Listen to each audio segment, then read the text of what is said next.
Thomas tries his best. A fair was coming to the island of Sodor. All the engines were very excited. James took the merry-go-round. Edward and Henry took the giant wheel. And Percy took the bumper cars. But Thomas was the most excited of all. He couldn't wait for the fair to open that afternoon.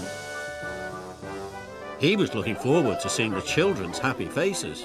He loved hearing their cries of laughter as they rode on the big wheel. But that afternoon, the Fat Controller gave Thomas a new job. He was to collect some chickens from a country station and take them to the docks. "I am relying on you to deliver the chickens safely, Thomas," said the Fat Controller. "Yes, sir," puffed Thomas. Thomas was sure he could get the job done in time to go and see the fair. But he was surprised to find the station empty. "Farmer McColl's truck has a flat tire," said the station master. "He'll be here as soon as he can." Thomas waited and waited, but Farmer McColl still did not arrive with the chickens. "What's wrong, Thomas?" asked James. "You don't look at all happy." "I'm going to miss the fair unless Farmer McColl comes soon," huffed Thomas. James thought Thomas was silly to wait. "I've just come past the fair," he said excitedly. "All the children are arriving. You could rush over there before Farmer McColl arrives." "That's a good idea," tooted Thomas. He was sure he could steam to the fair and back again really quickly. But as he hurried to the fair, Thomas started to worry. What if Farmer McColl arrived at the station when he wasn't there? What if a signal held him up on the way back?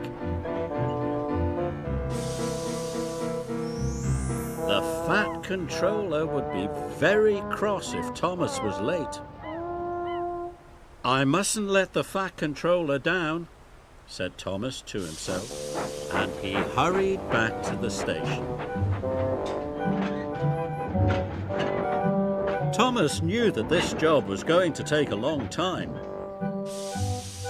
He might miss the fair after all.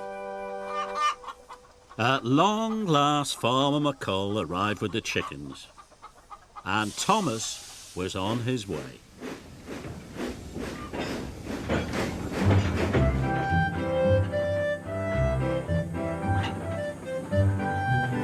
At the next station, Thomas told Gordon the whole story.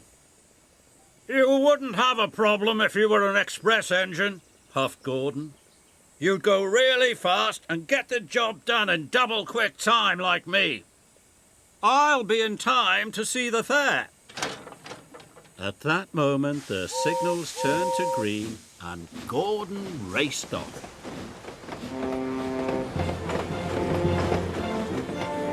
"I can go fast too," tooted Thomas, and he steamed off after Gordon.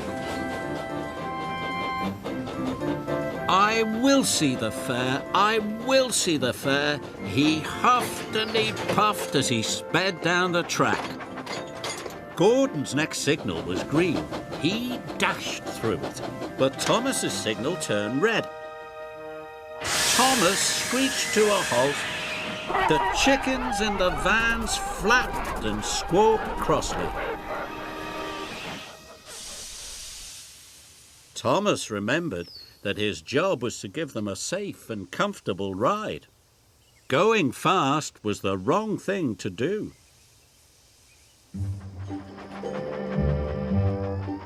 So Thomas puffed along slowly and carefully.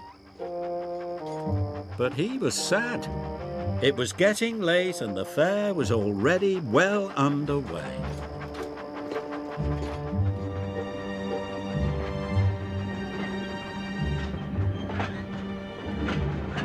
At last, Thomas reached the docks. The chickens were safe and sound, but it was very late. Now Thomas knew he wouldn't get to see the children at the fair. He couldn't have felt sadder. Then the dock manager told Thomas there was an emergency. "The generator at the fair has broken down," he said. "So there are no lights and all the rides have stopped working." "The children will be very sad," tooted Thomas. "Cranky has just unloaded a new generator," the manager told Thomas. "You must take it to the fair." The generator was heavy, but Thomas was determined to get it to the fairground as quickly as possible. He wanted everyone to have fun again. As he pulled into the station, Thomas saw crowds of children on the platform. All the children cheered when they saw Thomas. "Well done, Thomas," said the Fat Controller.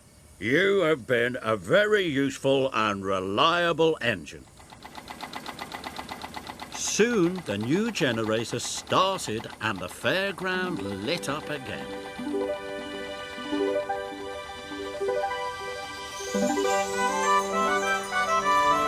Everything sprang back to life.